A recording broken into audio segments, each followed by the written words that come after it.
تلنگانہ بھر میں عید الفطر خوشی اور عقیدت کے ساتھ منائی گئی۔ AIMIM کے سربراہ و رکن پارلیمنٹ حیدرآباد بیرسٹر اسد الدین اویسی نے میرعالم عیدگاہ میں دعا کی اور ملک میں امن اور انصاف کی خواہش کی۔ اس موقع پر انہوں نے کہا کہ عید الفطر بڑی خوشی اور عقیدت کے ساتھ منائی گئی کیونکہ لوگ پیر 31 مارچ کو تلنگانہ بھر کی مساجد اور عیدگاہوں میں جمع ہوئے اور خصوصی دعائیں مانگی۔ حیدرآباد میں میرعالم عیدگاہ اور مکہ مسجد میں ہزاروں افراد نے نماز عید ادا کی۔ انہوں نے نماز کی ادائیگی کے بعد میڈیا سے بات کرتے ہوئے کہا کہ میں عید الفطر کے موقع پر سب کو اپنی نیک خواہشات پیش کرتا ہوں اور ہمیں امید ہے کہ ہمارے ملک میں امن ہوگا اور ہر ایک کے ساتھ انصاف ہوگا۔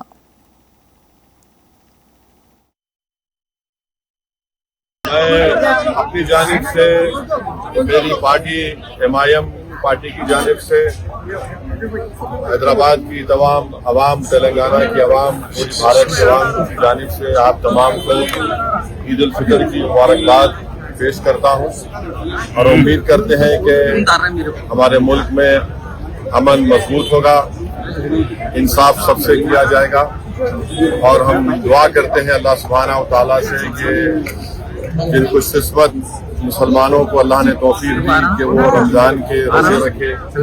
اس میں نماز ادا کی، شب بیداری کی، تراویح کی نماز ادا کی، زکوٰۃ نکالا، اپنا فطرہ نکالا۔ اللہ ہم تمام کے اس ماہ مبارک میں جو گزرا ہے اس میں ہماری عبادتوں کو، ہماری زکوٰۃ کو اور ہماری تراویح کی نمازوں کو اور ہماری دعاؤں کو اللہ قبول فرمائے اور امید کرتے کہ آنے والے سال کے 11 مہینے بھی ہم اسی طرح سے اپنے مسجدوں کو آباد رکھیں گے، ہمارے دل کو آباد رکھیں گے، ہمارے زبانوں پر اللہ کا کلام رہے گا، اللہ کا ذکر رہے گا اور ہم اپنے معاشرے کی برائیوں کا خاتمہ بھی کرتے جائیں گے اور اس ملک کو ترقی کی راہ پر لے کر جائیں گے۔ یہاں پر امن رہے گا، یہاں پر ہم مضبوطی سے اپنے حقوق کی